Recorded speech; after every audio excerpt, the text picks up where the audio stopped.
The horses kicked up dust on the road leading into Ordway, Colorado, and Tabitha Greene pressed her forehead against the stage-coach window, trying to ignore the whispers behind her.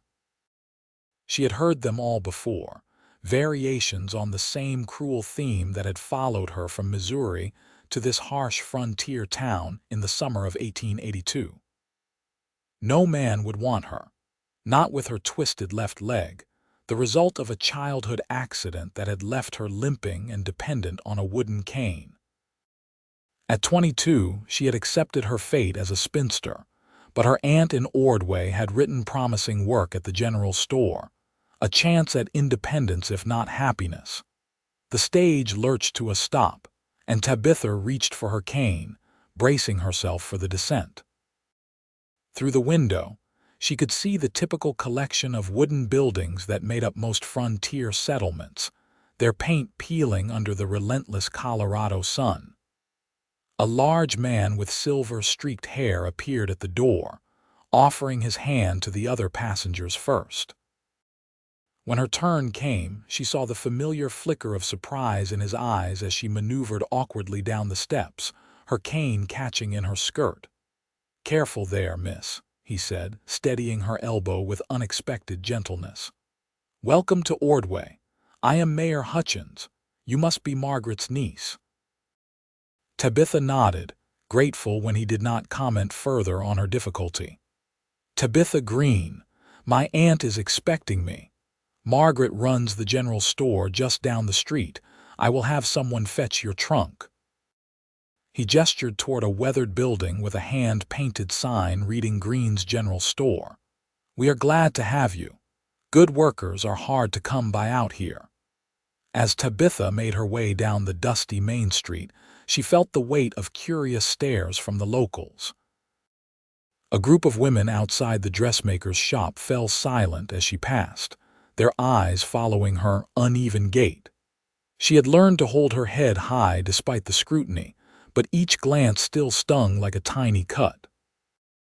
The general store smelled of coffee beans, leather, and the sweet tang of penny candy. Her Aunt Margaret emerged from behind the counter, older than Tabitha remembered but with the same kind eyes. "Tabitha, my dear girl, you have made it safely, thank the Lord." She embraced her niece warmly before stepping back to examine her. "You look just like your mother, God rest her soul. Come, let me show you the living quarters upstairs. You must be exhausted from the journey." The apartment above the store was small but clean, with 2 bedrooms and a sitting area that caught the afternoon light. Margaret had prepared the smaller room for Tabitha, with a simple bed, a washstand, and a window overlooking the street below. "I hope this will suit you," Margaret said. "The work will not be easy, but you will earn your keep, and you will have a home here for as long as you need." That evening, as Tabitha unpacked her few belongings, she heard boots on the stairs and then voices in the main room. She recognized her aunt's tone, but the second voice was deep and unfamiliar. Curiosity drew her to the doorway, where she could see a tall man in dusty trail clothes speaking with Margaret. He had removed his hat, revealing dark hair and a strong profile. Even in the dim lamplight, Tabitha could see the quiet confidence in his bearing. "I will need supplies for a week, maybe 2, he was saying. "Heading up into the high country to check on some stray cattle. The Henderson Ranch lost a dozen head last month. Of course, Zachary. I will have everything ready by morning." Margaret glanced toward Tabitha and beckoned her forward. "This is my niece, Tabitha Greene. She arrived today from Missouri and will be helping me run the store. Tabitha, this is Zachary Rawlins. He works for the Henderson Ranch and is one of our most reliable customers."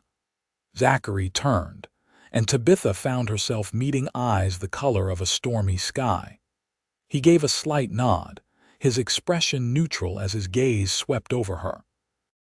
She waited for the usual reaction when he noticed her cane, the subtle withdrawal or pitying look, but instead he simply said, "Pleased to meet you, Miss Greene. Your aunt speaks highly of you in her letters. You are kind to say so, Mr. Rawlins. Tabitha felt heat rise to her cheeks under his steady regard. There was something disarming about the way he looked at her, as though he was actually seeing her rather than just her disability. Zachary has been in Ordway for 3 years now, Margaret explained. Came out from Wyoming and has been foreman at the Henderson place for the past year. Works harder than any 2 men combined, if you ask me. Margaret exaggerates, Zachary said, but there was a hint of amusement in his voice. I just do the job I am paid for. He replaced his hat and nodded to both women. I will be by first thing in the morning for those supplies. Good evening, ladies.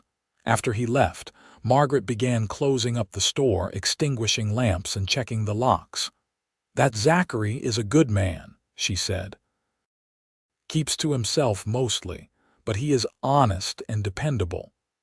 Half the unmarried women in town have set their caps for him, but he has not shown interest in any of them. Tabitha helped her aunt with the final preparations for bed, but her mind kept returning to the tall cowboy with the storm-gray eyes. She told herself not to be foolish. Men like that did not notice women like her, no matter how kindly they might behave in passing. The next morning, Tabitha woke before dawn to the sounds of the town stirring to life. She dressed carefully in a simple blue calico dress and made her way downstairs, determined to prove her worth. Margaret was already measuring out flour and sugar, preparing the supplies Zachary had requested. Good, you are up, she said. Can you manage the counter while I finish this order? We usually get a few customers before breakfast. Tabitha took her place behind the worn wooden counter, familiarizing herself with the layout of merchandise. The first customers were a tired-looking woman with 3 small children, purchasing cornmeal and molasses. Tabitha handled the transaction smoothly, earning an approving nod from her aunt. A farmer came next, needing new rope and nails. By the time the sun had fully risen, Tabitha had served half a dozen people and was beginning to feel more confident. When Zachary arrived, the store was momentarily empty. He carried a leather satchel and wore a different shirt, though his boots and hat showed the same signs of hard use. Morning, he said to Tabitha. Is Margaret around? She is in the back preparing your order. Tabitha gestured toward the storage room. She said it would be ready by now. No rush. Zachary leaned against the counter, his movements unhurried. How are you finding Ordway so far? It is different from Missouri, Tabitha admitted. Drier, more open, but my aunt has made me very welcome. Margaret is good people. This town would be in a sorry state without her store. He paused, then added, the work here must be demanding, all that standing and moving around. Tabitha stiffened, waiting for the inevitable comment about her leg. I can manage just fine, Mr. Rawlins. I did not come here to be a burden. I did not mean to suggest otherwise. His tone held no offense, only mild surprise. I just meant that retail work is hard on anyone. I have helped out here during busy times and my feet were aching by day's end. Before Tabitha could respond, Margaret emerged with a bulging canvas sack and several wrapped parcels. Here you are, Zachary. Everything you asked for, plus some of that jerky you liked last time. On the house. You do not have to do that, Margaret. Consider it thanks for fixing my back door last month. You would not let me pay you then, so we are even now. Margaret handed over the supplies, and Zachary accepted them with good grace. As he turned to leave, he glanced back at Tabitha. I hope Ordway treats you well, Miss Greene. If you need anything, the Henderson Ranch is about 5 miles north of town. Anyone can give you directions. After he left, Margaret gave Tabitha a knowing look. He is a gentleman, that one. Not many men would think to offer help to a newcomer. I suppose, Tabitha said, trying to keep her tone non-committal. She did not want to examine too closely why Zachary Rawlins's simple courtesy had affected her so strongly. The days fell into a comfortable rhythm. Tabitha rose early, helped her aunt open the store, and spent her mornings tending to customers. The work was indeed demanding, requiring her to navigate the aisles, climb the ladder to reach high shelves, and carry heavy items. Her leg ached by evening, but she refused to complain or slow down. She was determined to prove that she could contribute, that she was not the helpless invalid some people assumed. Most of the townspeople were kind, or at least polite. The exceptions were harder to ignore. Mrs. Dalton, the banker's wife, made a point of asking Margaret if she was certain Tabitha could handle the work, speaking as though Tabitha were not standing right there. Two young ranch hands came in one afternoon and made crude jokes about cripples, loud enough for her to hear. She kept her expression calm and completed their transaction without comment, but her hands shook as she counted out their change. "Pay them no mind," Margaret said after they left. "Those boys have more whiskey than sense most days. They are not worth your tears." "I am not crying," Tabitha said, though her eyes burned. "I have heard worse."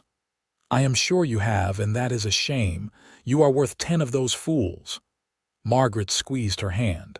"The right people will see that. You just have to be patient." Patience had never been Tabitha's strong suit, but she tried. She focused on her work, took pride in keeping immaculate records and providing excellent service. She learned the names of the regular customers and their preferences. She reorganized the fabric section and created an attractive display that increased sales. Gradually, she began to feel less like a charity case and more like a valued member of the community. Zachary returned to town 2 weeks after their first meeting, his face weathered from days in the sun. He came into the store late in the afternoon when Tabitha was alone behind the counter. Margaret had gone to deliver an order to the hotel. "Miss Greene," he said, touching the brim of his hat. "Is your aunt available? She will be back shortly. Can I help you with something?" "I need to pick up a few items if you do not mind."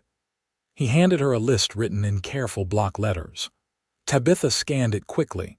Coffee, tobacco, matches, canned peaches, a box of ammunition for a Winchester rifle.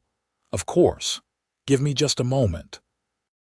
She gathered the items efficiently, though reaching the peaches on the top shelf required the ladder. She positioned it carefully, testing her weight on the first rung.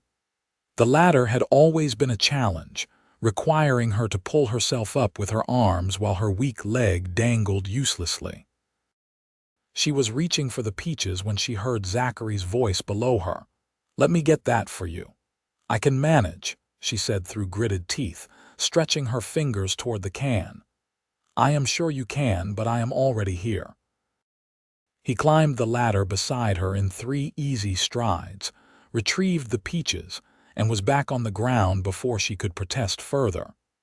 "No sense in making extra work for yourself." Tabitha descended the ladder more slowly, her face flushed with embarrassment. "I do not need special treatment, Mr. Rawlins. I am not some fragile thing that will break." "I never thought you were." He set the peaches on the counter alongside the other items. "I would have done the same for anyone. That is a tall shelf." She wanted to argue, but the sincerity in his expression stopped her. He was not mocking her or pitying her. He had simply helped the way anyone might help a neighbor. "Thank you," she said quietly, beginning to tally his purchase. "How are you settling in?" he asked as she worked. "Finding everything you need." "Yes, thank you. Ordway is a good town. The people have been mostly welcoming." "Mostly." He caught the hesitation in her voice. Tabitha shrugged, wrapping the tobacco in brown paper. "Some people have certain expectations, assumptions about what I can and cannot do. But that is true everywhere, not just here." Zachary was quiet for a moment, his fingers drumming lightly on the counter. I imagine it gets tiresome having to prove yourself constantly. You have no idea." The words escaped before she could stop them, and she bit her lip, afraid she had said too much. "Maybe not exactly, but I know something about not fitting people's expectations." He pulled out coins to pay for his goods. "I came west to get away from a family that had my whole life planned out. They wanted me to be a banker like my father, wear a suit, live in a city. Instead, I chose horses and cattle and sleeping under the stars, made me the black sheep of the Rawlins family." "At least you had a choice," Tabitha said, then immediately regretted the bitterness in her tone. "You are right. It is not the same thing at all." He gathered his purchases. "I apologize for the comparison. I just meant that I understand a little about wanting to be seen for who you are, not who people think you should be." After he left, Tabitha stood behind the counter feeling strangely unsettled. Zachary Rawlins had a way of seeing past her defenses that was both comforting and terrifying. She told herself not to read too much into a few kind words. Men were often polite without meaning anything by it. But over the following weeks, Zachary made a point of stopping by the store whenever he was in town. Sometimes he needed supplies, but often he just came to talk, asking Tabitha about her day or sharing stories from the ranch. He told her about the ornery bull that had chased him into a creek, the foal he had helped deliver in the middle of a rainstorm, the time he got lost in the high country and survived on berries and creek water for 3 days. Tabitha found herself looking forward to these visits, preparing stories of her own to share. She told him about the customer who tried to pay with a live chicken, the traveling salesman who claimed his tonic could cure everything from baldness to broken bones, the little girl who came in every Saturday to stare longingly at the peppermint sticks until Tabitha slipped her one for free. "You are good with children," Zachary observed one afternoon. "That little one lights up when she sees you." "Children do not judge the way adults do," Tabitha said. "They see a person, not a problem to be solved." "Is that how you feel people see you, as a problem?" Tabitha hesitated, unused to such direct questions. "Sometimes. Most people either pity me or ignore me. I have become very good at being invisible." "I find that hard to believe," Zachary said. "You have a presence about you, a strength. Anyone paying attention would notice that." The compliment caught her off guard, and she busied herself straightening a display of canned goods to hide her confusion. "You are kind to say so." "I am saying what is true." He picked up his hat from the counter. "I should get back to the ranch before Henderson sends out a search party. But I will be in town again next week. Maybe you would like to take a walk sometime. I could show you some of the nicer parts of Ordway that you might have missed." Tabitha's heart skipped. "A walk? Just around town? Nothing improper?" "We could bring your aunt along if that would make you more comfortable." She wanted to say yes more than anything, but caution held her back. "Why would you want to spend time with me, Mr. Rawlins? There are plenty of women in Ordway who would be more suitable companions. Women who could actually walk properly." The moment the words left her mouth, she wished she could take them back. But Zachary did not look offended. Instead, his expression grew serious. "Miss Greene, I spend my days working with horses and cattle and men who can barely string 2 intelligent sentences together. When I come to town, I want to talk to someone interesting, someone with thoughts and opinions worth hearing. You happen to be that person.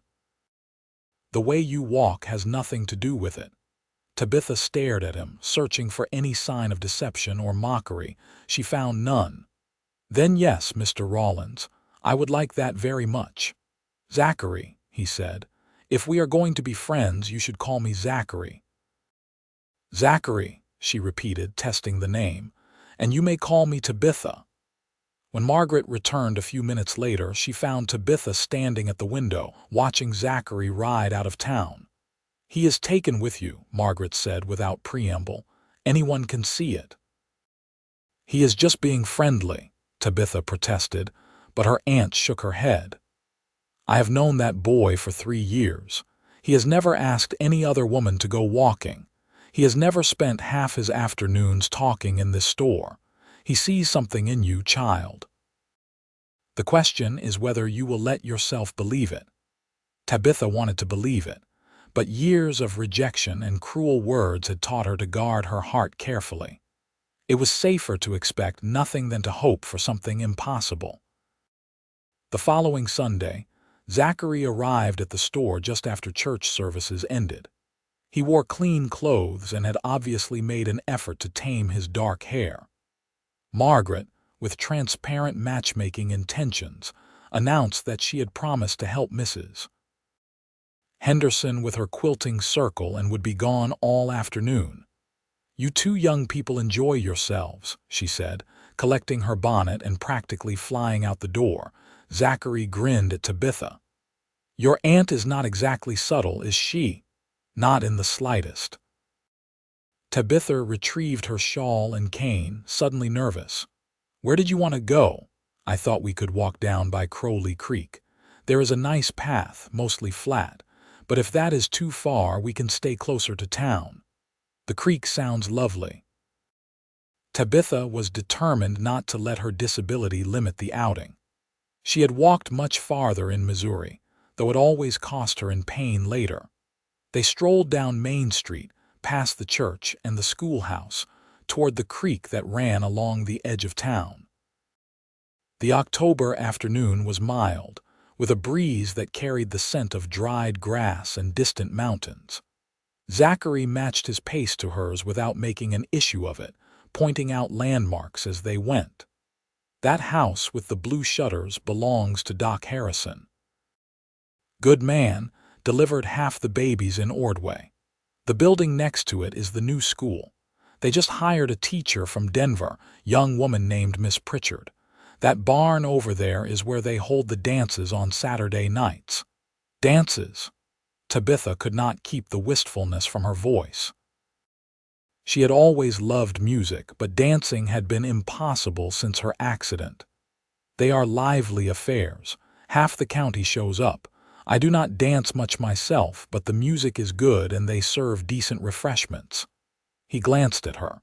"You should come sometime. Even if you do not dance, it is nice to be part of the festivities." They reached the creek, where cottonwood trees provided dappled shade. A bench had been placed overlooking the water, and Zachary gestured for Tabitha to sit. She lowered herself gratefully, her leg already beginning to ache.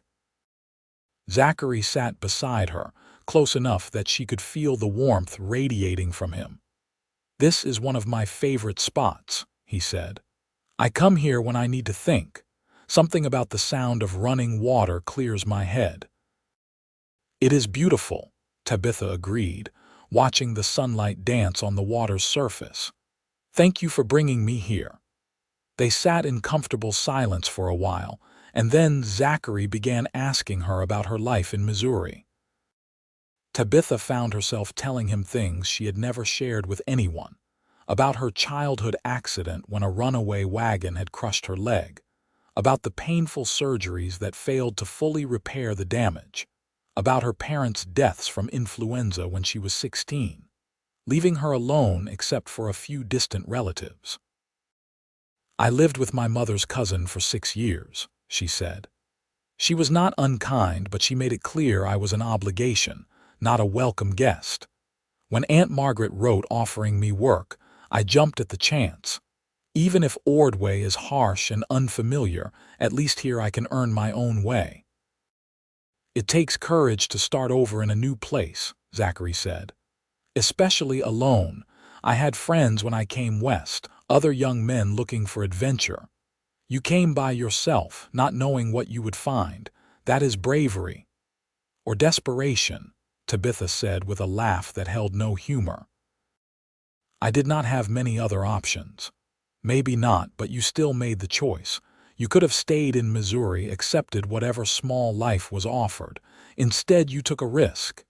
He turned to face her fully. "I admire that, Tabitha. I admire you." The sincerity in his voice made her breath catch. She had spent so long thinking of herself as damaged, unworthy, that hearing someone speak of her with respect felt almost overwhelming. "I do not know what to say." "You do not have to say anything." Zachary reached out slowly, giving her time to pull away, and took her hand. His palm was calloused from ranch work, warm and solid. "I just wanted you to know how I feel. I know we have not known each other long, but I think you are remarkable. I would like to spend more time with you if you are willing." Tabitha looked down at their joined hands, her heart pounding so hard she was certain he must hear it. "Zachary, you should know that people will talk. They will say things about you spending time with someone like me. The women who have been hoping to catch your attention will be cruel. Are you prepared for that? Let them talk. I learned a long time ago that other people's opinions do not dictate my life. If I cared what everyone thought, I would be sitting behind a bank desk in Wyoming right now, miserable and half dead inside." He squeezed her hand gently. "The only opinion I care about is yours. Do you want to spend time with me?" "Yes," she whispered. "Yes, I do."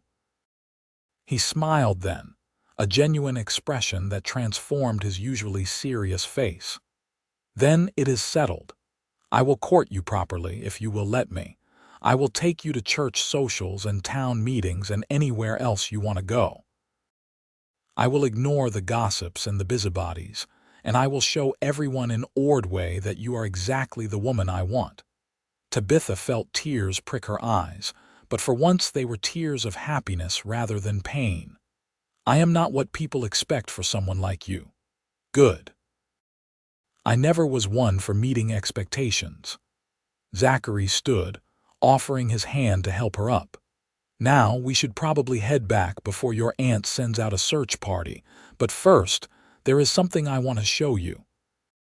He led her along the creek path to a spot where wildflowers grew in profusion, their purple and yellow blooms defying the approaching winter.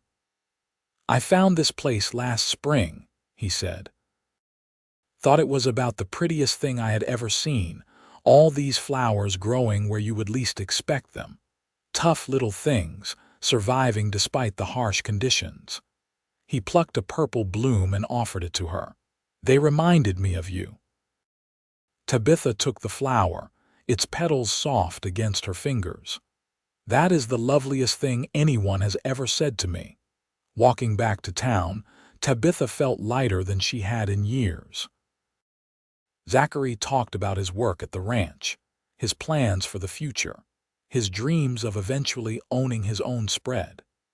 He asked her opinion on everything from cattle breeding to the best way to organize a general store, treating her thoughts as valuable rather than dismissing them as women's concerns. When they reached the store, Margaret was conveniently just arriving, her eyes twinkling with curiosity. "Did you have a nice walk?" "Very nice," Tabitha said, unable to keep the smile from her face. "Thank you for the afternoon off." Over the following weeks, Zachary's courtship was steady and deliberate. He came to town whenever his work allowed, sometimes staying for a few hours, other times just stopping by to say hello. He brought Tabitha small gifts: a hair ribbon from the dry goods drummer, a book of poetry he thought she would enjoy, a jar of honey from a local beekeeper. He took her to a church social, where he stayed by her side despite the attention from other women, making it clear where his affections lay. The gossip started almost immediately. Tabitha heard the whispers, saw the shocked expressions. Mrs. Dalton made a point of telling anyone who would listen that Zachary Rawlins was wasting himself on damaged goods, that Tabitha had clearly used some unnatural method to ensnare him. The younger women who had hoped to catch Zachary's eye were less subtle, openly glaring at Tabitha when they thought no one was watching. "Ignore them," Zachary said when Tabitha mentioned the talk. "They are just jealous because I chose you instead of them. Let them stew in it." but it was harder than he made it sound. One afternoon, Tabitha overheard two ranch hands talking outside the store window. "What does Rawlins see in her?" one said. "Girl can barely walk. What good would she be on a ranch? Maybe he feels sorry for her," the other replied. "You know how he is with injured animals, always trying to save them. Probably figures she needs rescuing." Tabitha gripped the edge of the counter, fighting back tears. Was that all she was to Zachary? A charity case, someone to be pitied and protected. She had thought he saw her as an equal, but maybe the gossips were right. Maybe his interest was born from sympathy rather than genuine affection. That evening, when Zachary came by the store, she confronted him. Margaret had gone upstairs, leaving them alone in the dimly lit space. "Why are you really courting me?" Tabitha demanded, her emotions boiling over. "Is it because you feel sorry for me, because you think I need saving?" Zachary looked genuinely confused. "What are you talking about? I heard some men today. They said you have a habit of rescuing injured things. That you probably see me as another broken creature to fix." She blinked hard against the tears threatening to fall. "Is that true? Am I just another one of your projects? Absolutely not." Zachary closed the distance between them, his expression intense. "Tabitha, you are not broken and you do not need fixing. You are strong and capable and one of the most interesting people I have ever met. If anything, you have rescued me." "How could I possibly rescue you?" "By giving me someone worth coming home to. By making me think about a future that is more than just work and sleep and endless empty days." He reached out, cupping her face gently. "Before I met you, I was drifting, going through the motions. You make me want to build something real, something lasting. That is not pity, Tabitha. That is love." The word hung in the air between them, heavy with meaning. Tabitha searched his face, looking for any sign of doubt or deception. "You love me." "I do. I think I started falling for you the first day we met, when you looked at me with such fierce independence, daring me to pity you. I have fallen deeper every day since." He stroked her cheek with his thumb. "I know it is fast. I know we have only known each other a few months, but I am 30 years old and I have never felt this way about anyone. I am certain of my feelings." "I love you too," Tabitha whispered, the words feeling both terrifying and right. "I tried not to. I told myself it was impossible, that you would eventually realize I was not worth the trouble, but I cannot help it. I love you, Zachary Rawlins." He kissed her then, a gentle press of lips that sent warmth flooding through her entire body. When he pulled back, his eyes were bright with emotion. "Marry me, Tabitha.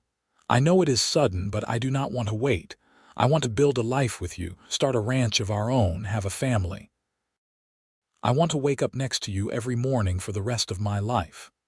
"Yes," she said without hesitation. "Yes, I will marry you." Zachary let out a whoop of joy and spun her around, careful of her leg. When he set her down, they were both laughing, giddy with happiness and possibility. Margaret appeared at the top of the stairs, looking pleased. "I take it I will be needing a new assistant soon." "I am sorry, Aunt Margaret," Tabitha said, though she could not stop smiling. "I hope you can forgive me." "Forgive you? Child, I am delighted. Zachary is a good man, and you two are perfect for each other. I will have no trouble finding help." Margaret descended the stairs and embraced them both. "Have you set a date?" "As soon as possible," Zachary said. "I have been saving my wages for 3 years.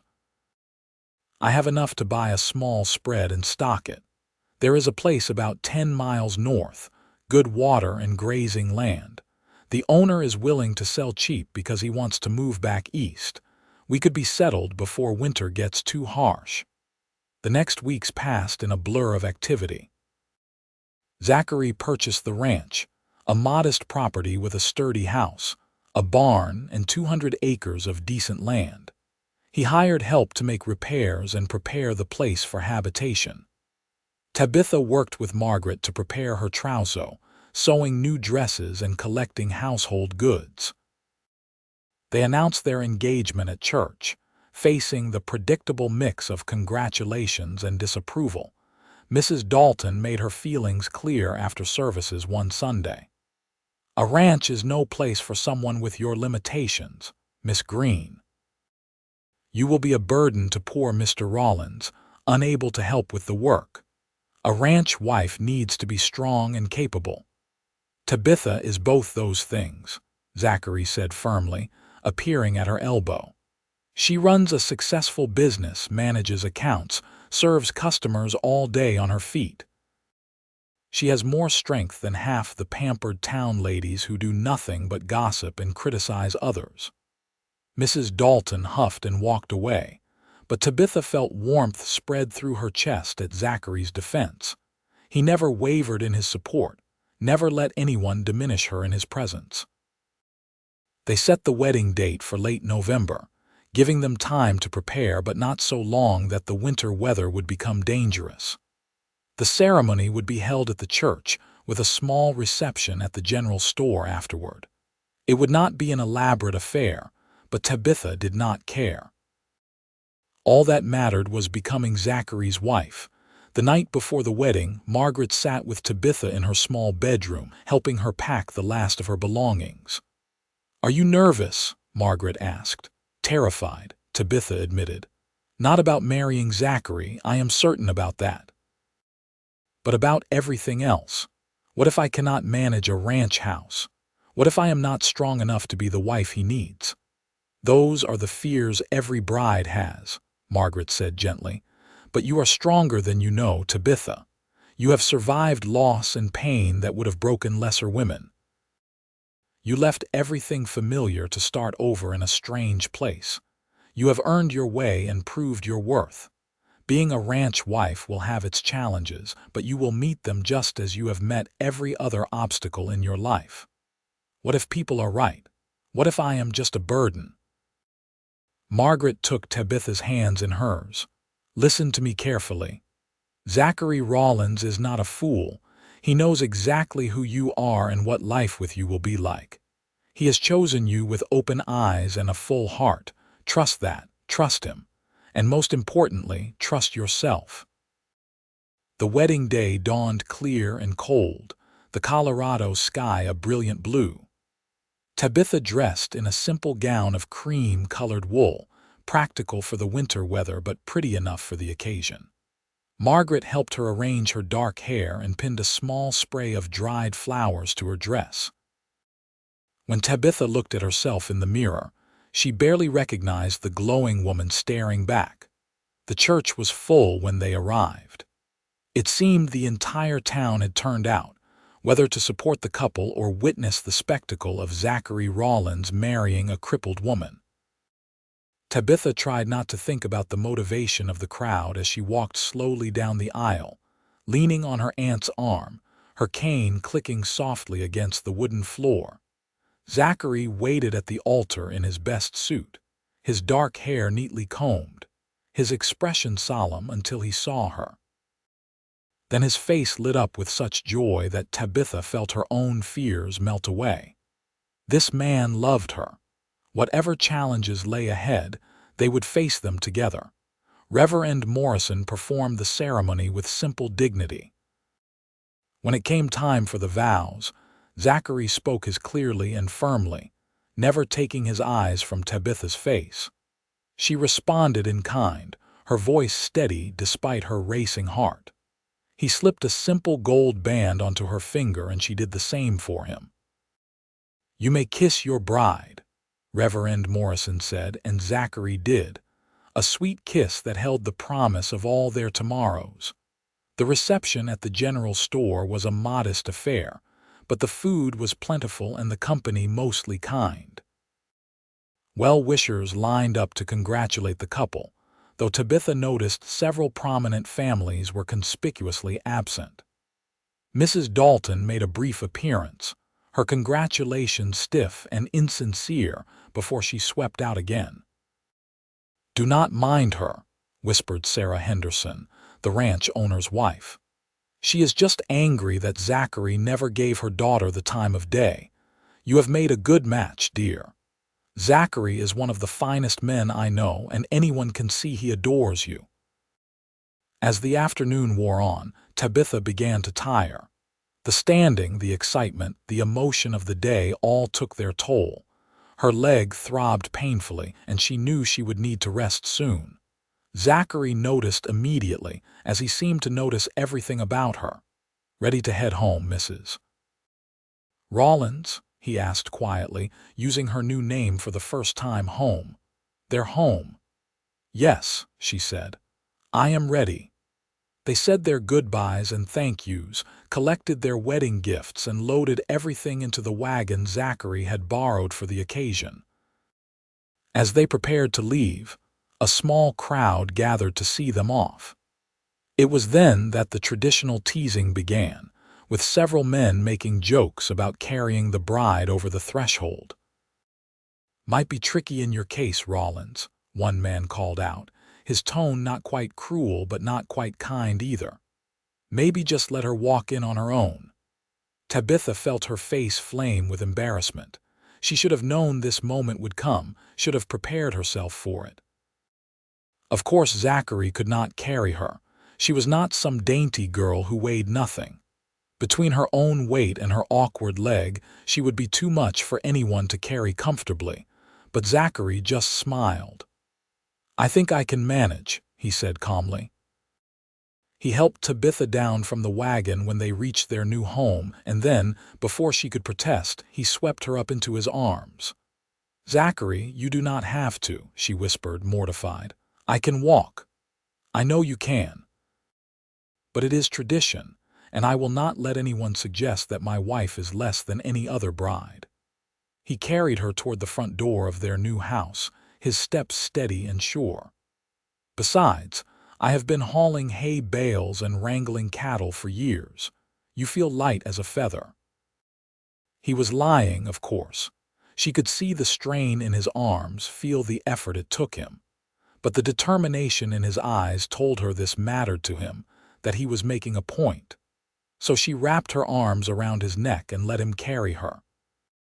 The small crowd that had followed from town watched in silence as Zachary navigated the steps to the porch without stumbling, opened the door, and carried Tabitha over the threshold into their home.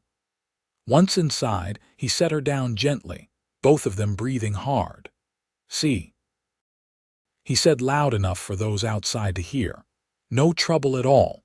He closed the door firmly, shutting out the world, and turned to Tabitha with a grin. "That showed them." "You did not have to do that," Tabitha said, but she was smiling too. "I know how heavy I am, how awkward." "You are perfect," Zachary said, pulling her close. "And I wanted everyone to see that I am proud to have you as my wife. No reservations, no exceptions. You are mine and I am yours, and we are going to build a wonderful life together." The house was small but well built, with a main room that served as kitchen and living area, a bedroom, and a loft for storage.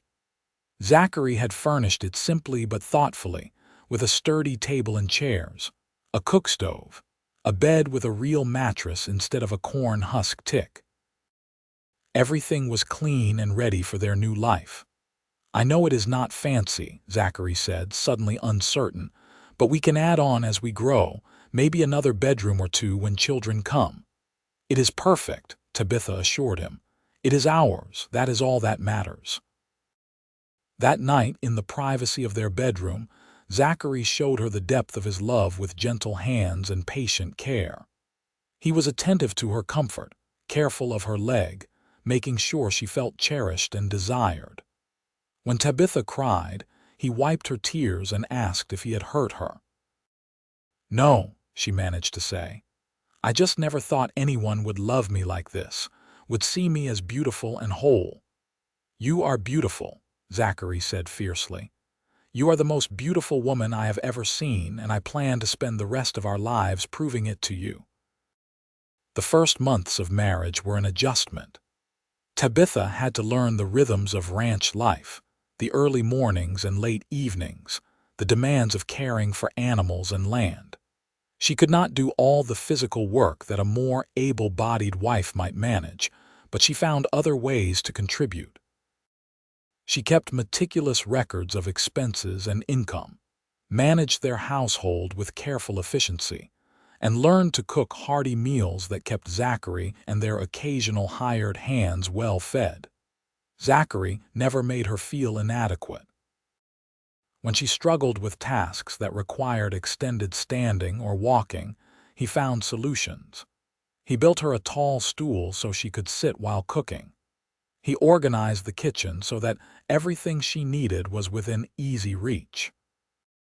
He hired a young man from town to help with the heaviest chores, allowing Tabitha to focus on the work she could do well. They settled into a comfortable partnership, each supporting the other's strengths. Zachary consulted Tabitha on all major decisions, valuing her intelligence and insight. Tabitha encouraged Zachary's dreams, helping him plan their expansion and improvement of the ranch. By spring, they had added a dozen more cattle to their herd and planted a kitchen garden. Tabitha discovered she had a talent for growing vegetables, despite her inability to kneel for extended periods. She developed a system using raised beds and stools that allowed her to tend the plants without excessive strain on her leg. Their neighbors, the Hendersons, became good friends. Sarah Henderson proved to be a warm and generous woman who had no patience for the town gossips. She visited regularly, teaching Tabitha the finer points of ranch life and sharing the latest news. "You have done wonders with this place," Sarah said one afternoon in May, surveying the neat house and flourishing garden. "When old Parker lived here, it was practically falling down. Now it looks like a real home." "Zachary did most of the work," Tabitha said modestly. "Maybe, but a house is not a home without a woman's touch. You have given him something to work for, a reason to build instead of just survive." Sarah patted Tabitha's hand. "Some of the women in town are starting to come around, you know, even Mrs. Dalton admitted last week that you seem to be managing just fine. That is as close to approval as that woman ever gets." As summer arrived, Tabitha began to notice changes in her body. She was tired more often, queasy in the mornings, her courses late. When she finally admitted her suspicions to Zachary, he was overjoyed. A baby. He picked her up and spun her around, just as he had the night they got engaged. "We are going to have a baby, I think so. I will need to see Doc Harrison to be sure, but all the signs are there." The doctor confirmed her pregnancy in June, predicting a birth in early February.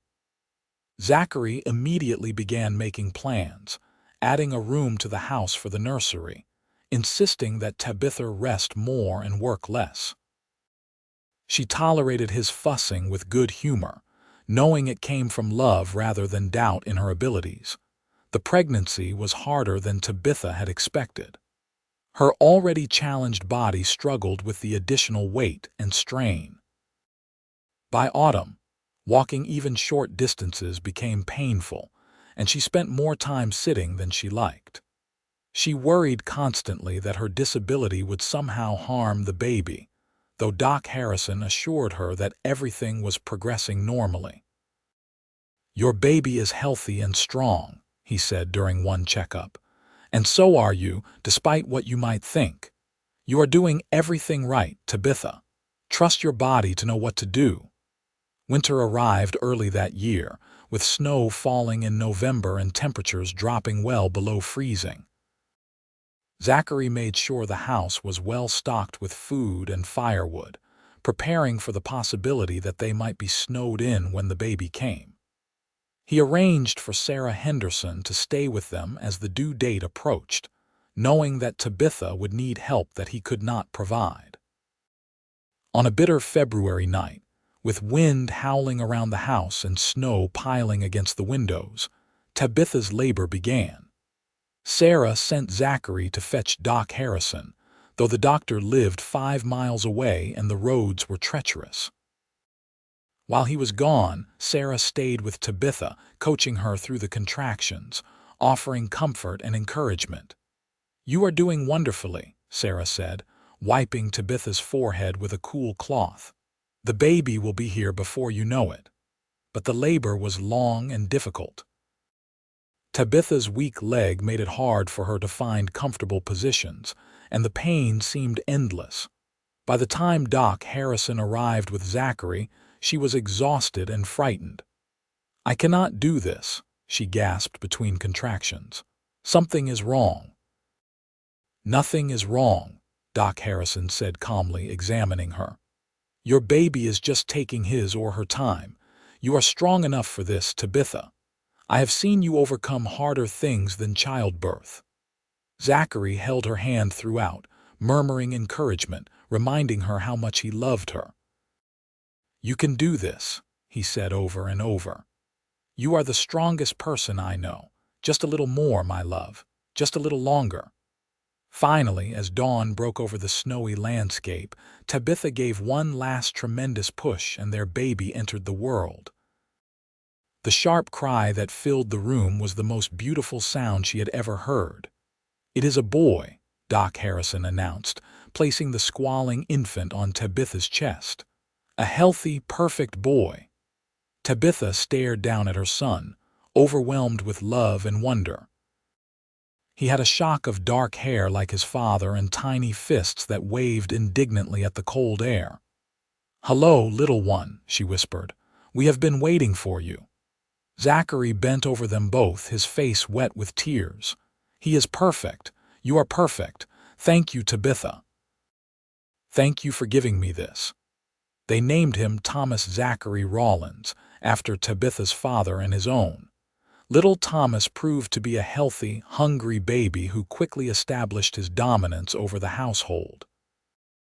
Tabitha discovered that caring for an infant was exhausting in ways she had not anticipated, but also deeply fulfilling.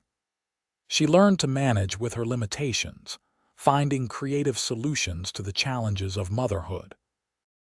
Zachary was a devoted father, taking on nighttime feedings when he could, changing diapers without complaint, rocking Thomas to sleep when Tabitha needed rest. They worked as a team, supporting each other through the demanding early months of parenthood. As Thomas grew, so did the ranch.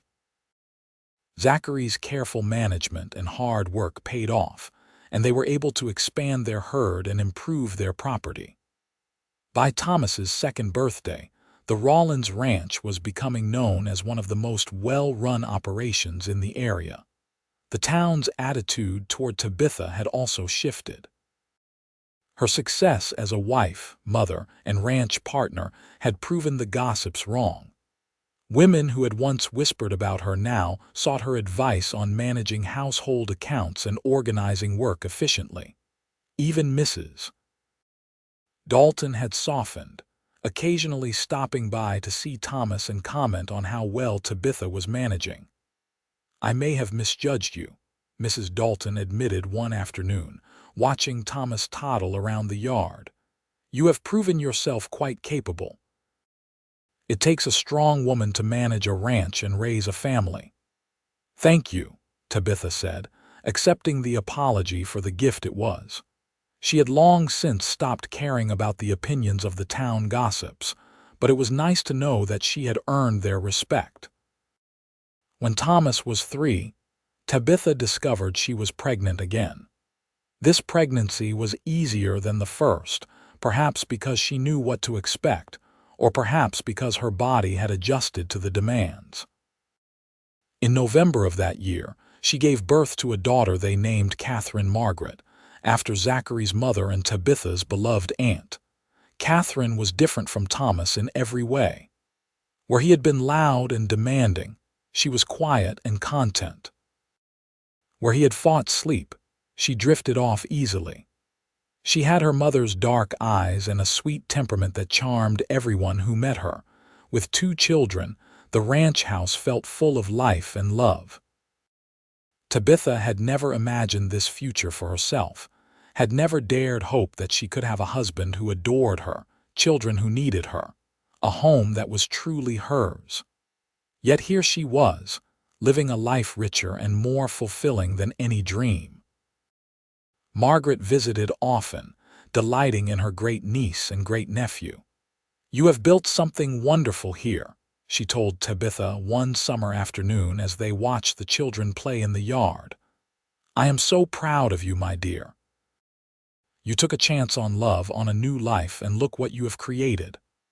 "I could not have done it without Zachary," Tabitha said. "He never doubted me, never made me feel less than whole. He gave me the courage to believe in myself." "You always had that courage," Margaret corrected. "You just needed someone to see it and reflect it back to you. But yes, Zachary is a good man. You chose well." The years passed peacefully. Thomas grew into a sturdy boy who loved the ranch and spent every moment he could with his father, learning about cattle and horses. Catherine was more bookish, preferring to help her mother in the house and garden, showing an early talent for numbers and organization. Tabitha's leg never improved, and there were days when the pain was significant. But she had learned to manage, to pace herself, to accept help when needed without feeling diminished.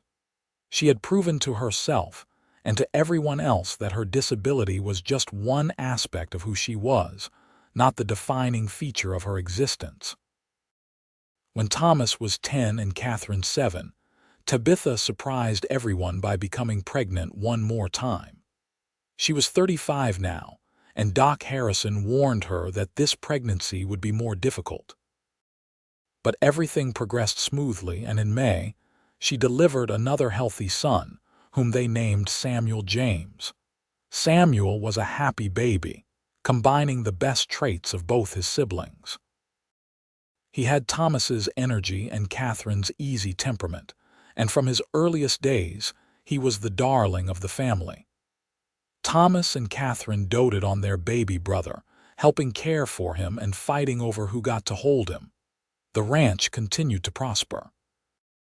Zachary's reputation as an honest and skilled rancher spread throughout the region, and he was often consulted by other property owners seeking advice.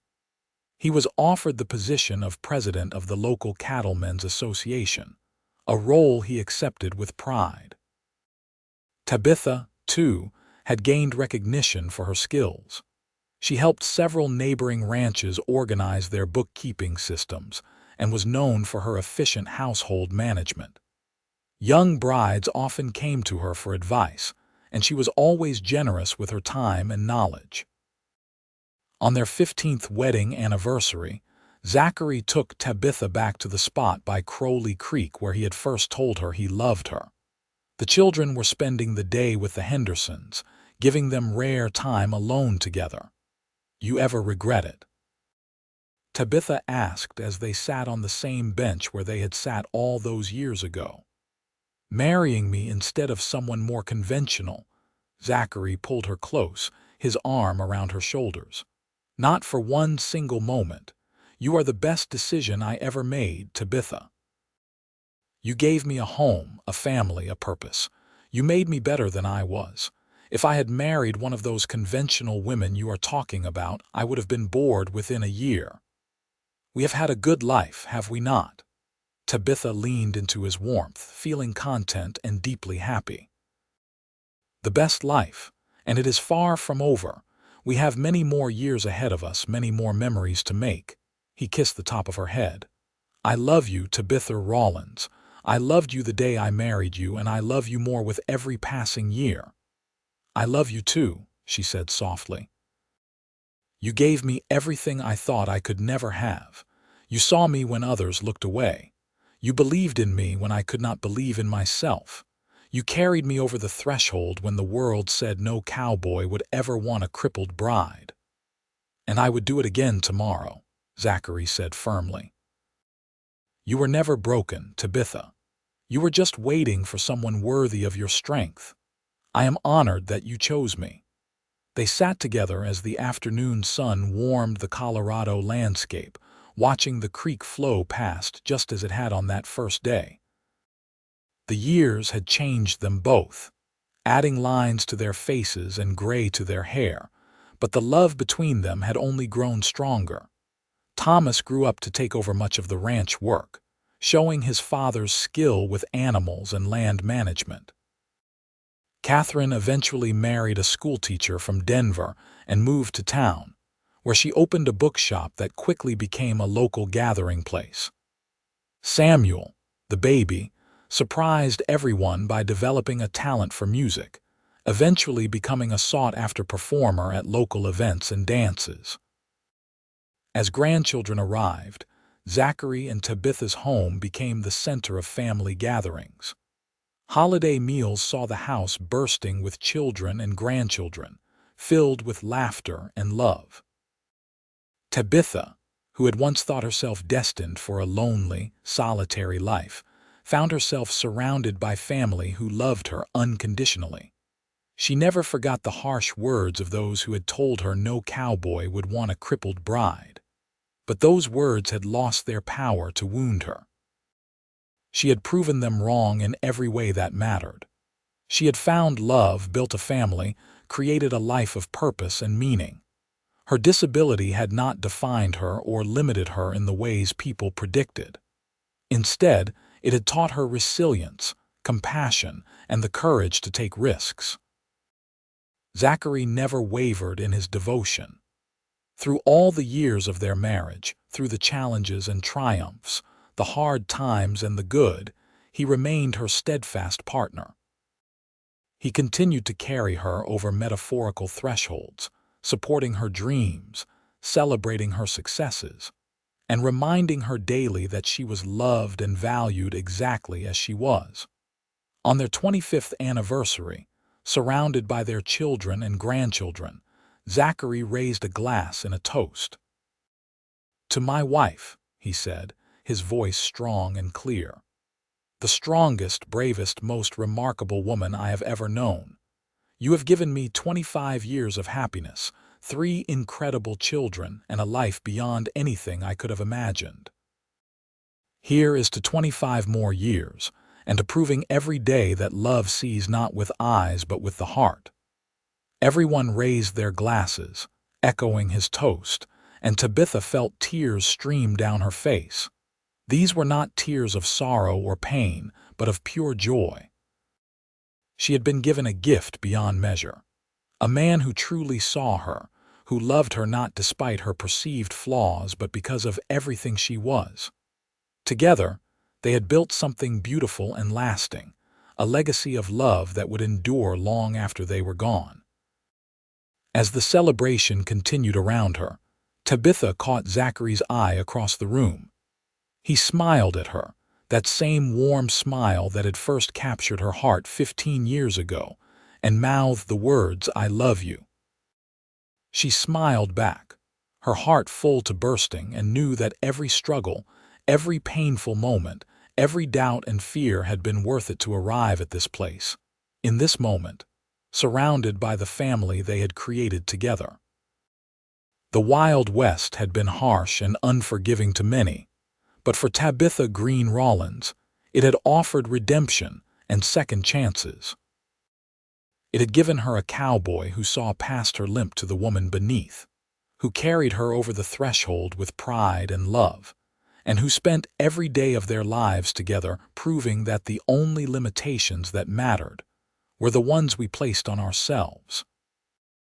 In the end, the gossips and doubters had been silenced not by words, but by the irrefutable evidence of a life well lived. Tabitha had become exactly what people said she could never be: a beloved wife, a devoted mother, a respected member of the community, and the beating heart of a thriving ranch. She had taken the hand Zachary offered that day by Crowley Creek and built with him a love story that would be remembered in Ordway, Colorado, for generations to come. As the years rolled on, and their hair turned white, and their steps grew slower, Zachary and Tabitha remained devoted to each other.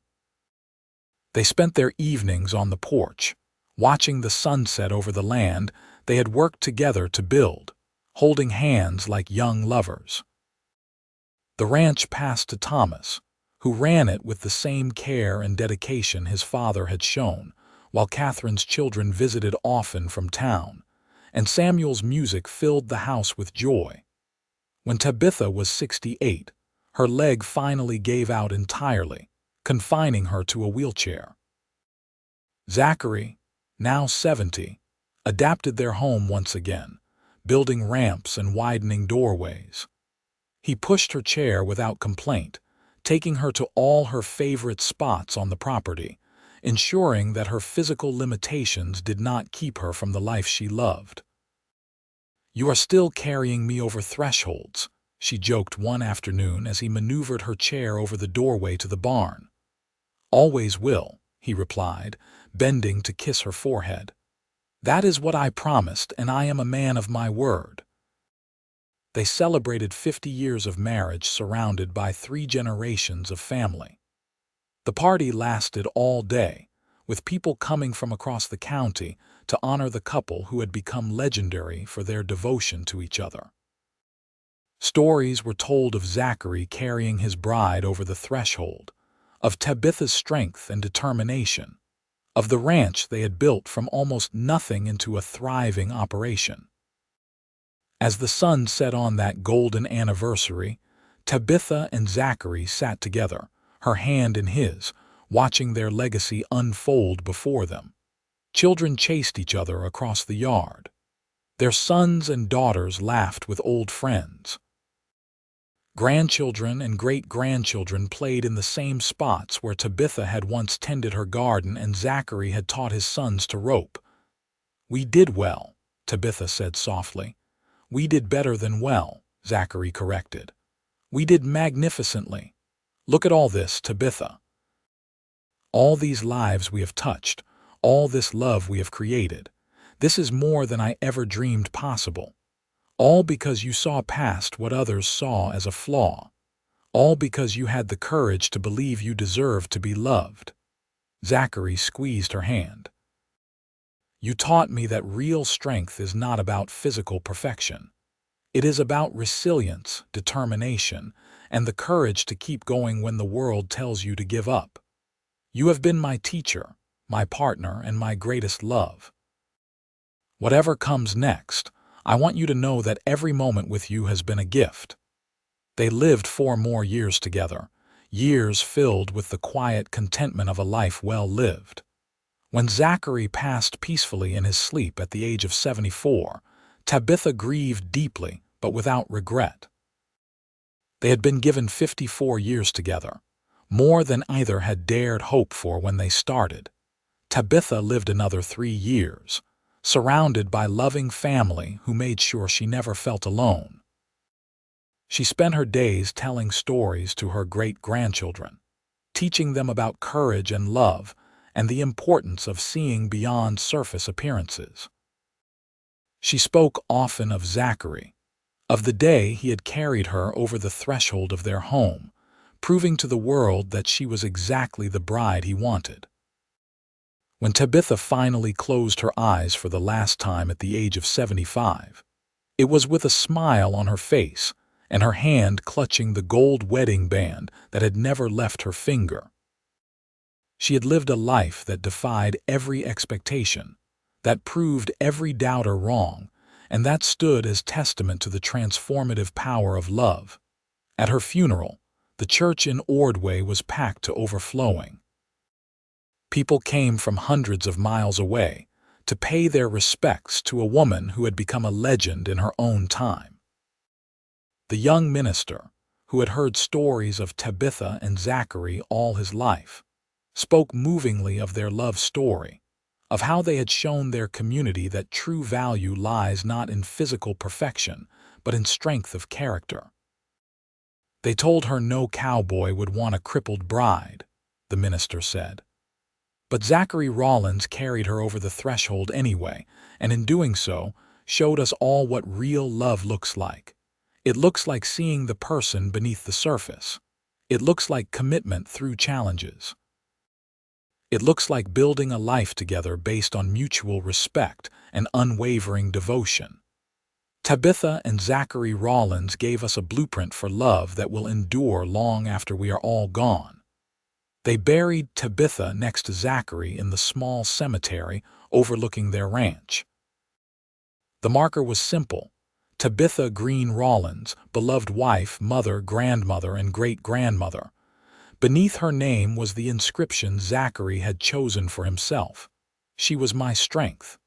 Next to it, the family had added words for Tabitha: "He was my champion." The ranch continued under Thomas's stewardship and eventually passed to his children. But the story of Zachary and Tabitha lived on, told and retold through generations.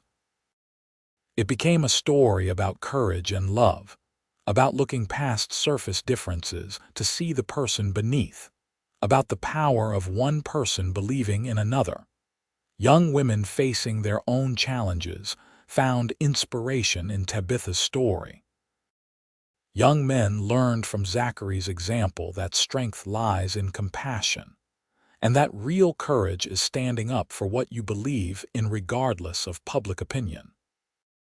The threshold moment, when Zachary had carried his bride into their home despite those who said it could not be done, became a symbol of defying limitations and choosing love over convention. In time, the specifics faded, but the essence remained.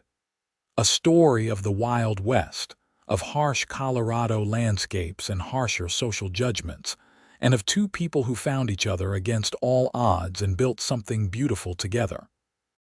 It was a reminder that the best love stories are not about perfection, but about seeing and being seen, about accepting and being accepted, about carrying and being carried through life's thresholds together. And so the legend of Tabitha and Zachary Rawlins endured, a testament to the truth that love, real love, sees not with eyes but with the heart, and that the only limitations that truly matter are the ones we accept for ourselves.